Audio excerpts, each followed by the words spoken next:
Think and Grow Rich was written 90 years ago and still works. Napoleon Hill wrote Think and Grow Rich in 1937 after spending 20 years studying the most successful people in America. He interviewed Henry Ford, Andrew Carnegie, Thomas Edison, and dozens of others, looking for the patterns that separated the wealthy from everyone else. His book has sold over 100 million copies, and it remains one of the most influential personal development books ever written. The strangest part is that almost everything in it still works.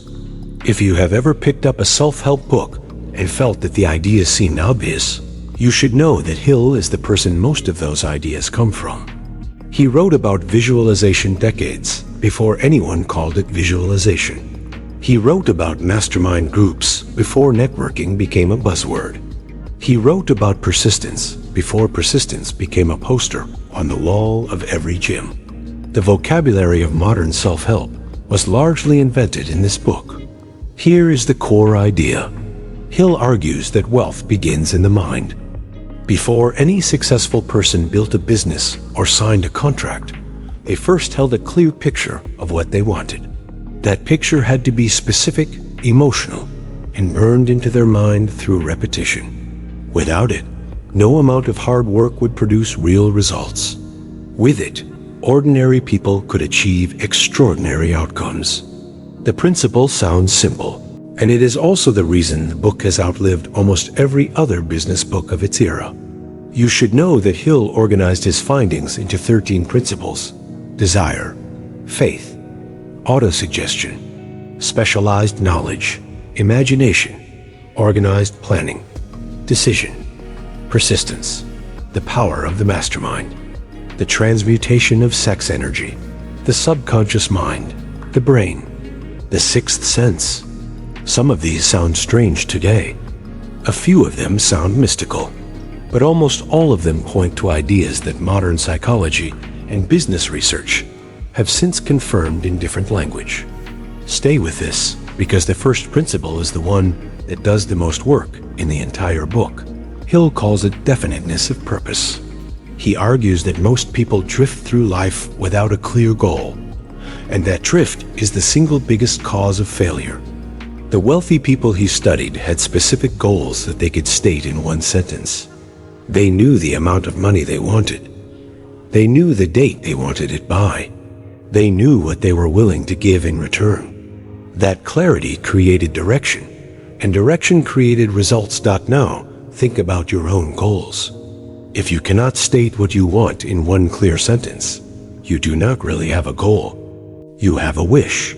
Wishes do not produce action. Goals do. The exercise Hill recommends is brutally simple.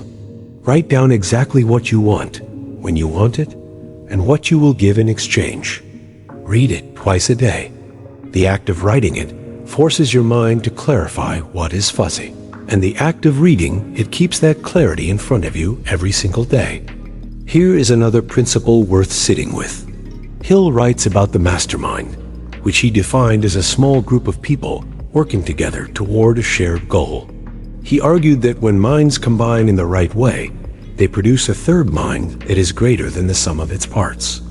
Modern entrepreneurs call this a board of advisors, a peer group, or a network. The label has changed. The idea has not.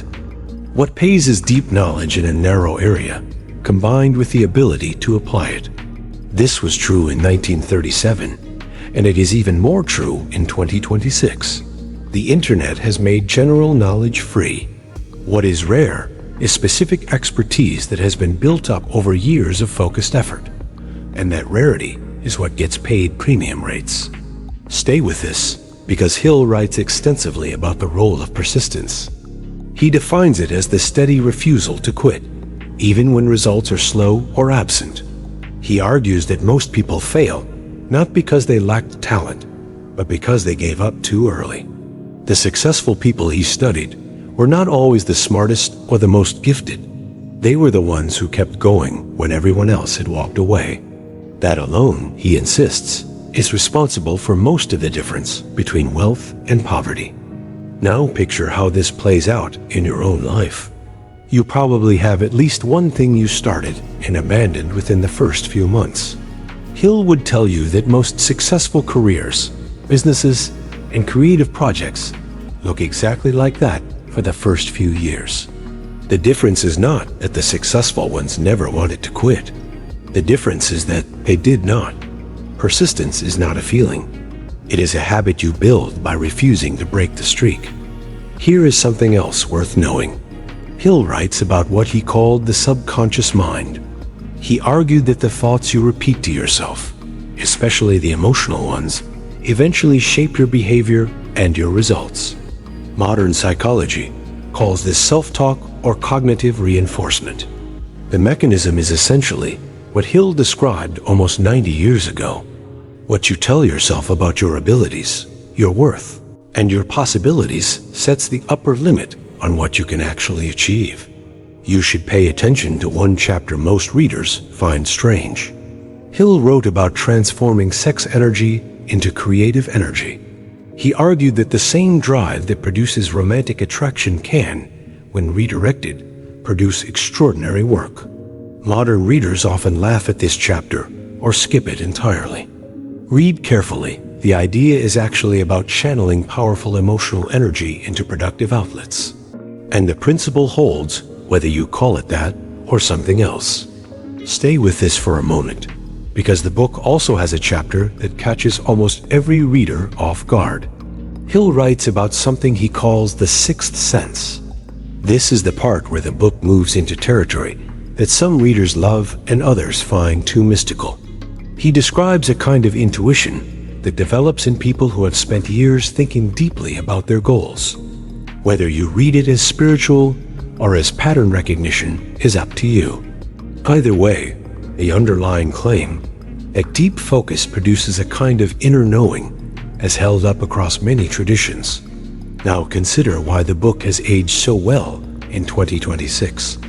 The technology of life has changed completely. The principles of human achievement have not. People still need clear goals. People still benefit from mastermind groups. People still build specialized knowledge through persistent effort. The packaging has updated. The substance has stayed the same. That is why Hill's book continues to outsell most modern personal development books that try to replace it. Here is the honest summary of Think and Grow Rich. The book is partly a manual for wealth and partly a manual for becoming the kind of person who can sustain wealth. The two cannot be separated. Hill was clear that money without character produces misery, not freedom. The principles in the book work because they shape the human being first, and the bank account follows. You should also know that Hill spent much of his life testing these principles on himself, sometimes successfully and sometimes not. His own finances rose and fell several times. Critics have pointed out that the man who wrote a book on wealth was not always wealthy himself. The fairer reading is that Hill was studying the patterns he saw in others and trying to apply them to his own life with mixed results. The principles work when applied consistently. He did not always apply them consistently, and his record reflects that. The book outlived its author because the ideas inside it are stronger than the man who wrote them down. Now consider why so many modern entrepreneurs still credit this book as a turning point in their lives. The combination of clear goal setting, persistent action, mastermind support, and specialized knowledge is a complete package for building real success. Most modern books unpack one of these elements at length. Hill covered all of them in a single volume almost a century ago, and the readers who actually do the work he prescribes still report results that look like the ones he documented in 1937. If you only take one thing from this summary, take this. Decide exactly what you want. Write it down. Read it daily. Surround yourself with the right people. Refuse to quit. Almost everything else in this book is built on top of those few habits, and they still produce wealth, 90 years after a journalist in Indiana first wrote them down.